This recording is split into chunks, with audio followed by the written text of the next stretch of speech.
কিয়ামতের সকাল পর্যন্ত আহলে হাদিসদের সাথে চ্যালেঞ্জ, ঈদে মিলাদুন নবী জায়েজ ছিল, আছে, কিয়ামতের সকাল পর্যন্ত থাকবে।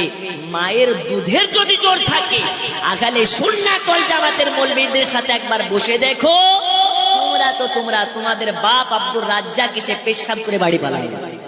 যে নবী আমাদের খাওয়ার নিয়ম শিখিয়েছেন, সহিহ বুখারীর 5376 নম্বর হাদিস। যে নবীজি আমাদের পোশাক পরার নিয়ম শিখিয়েছেন, সুনানে আবু দাউদ 4023 নম্বর হাদিস।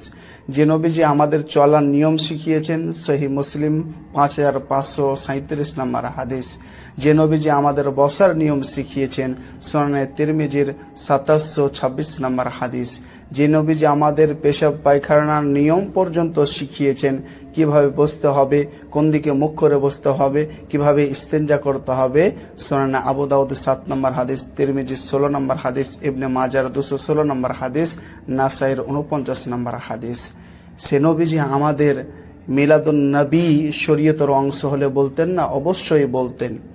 যে কাজ শরীয়তে নেকির কাজ বলা হয়েছে তিনি নিজে করেছেন, পরিবারকে বলেছেন এবং সাহাবা একরামকে উদ্বুদ্ধ করেছেন সে কাজের জন্য।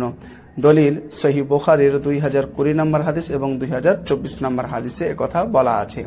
মহান আল্লাহ তাআলা দিন ইসলামকে পরিপূর্ণ করেছেন, সূরা মাইদা 5 নম্বর সূরা আয়াত নম্বর 3। আর রাসূলুল্লাহ সাল্লাল্লাহু আলাইহি ওয়াসাল্লাম দিন ইসলাম সম্পূর্ণরূপে তিনি পৌঁছে দিয়েছেন মানুষের কাছে, সহিহ বুখারীর 1741 নম্বর হাদিস।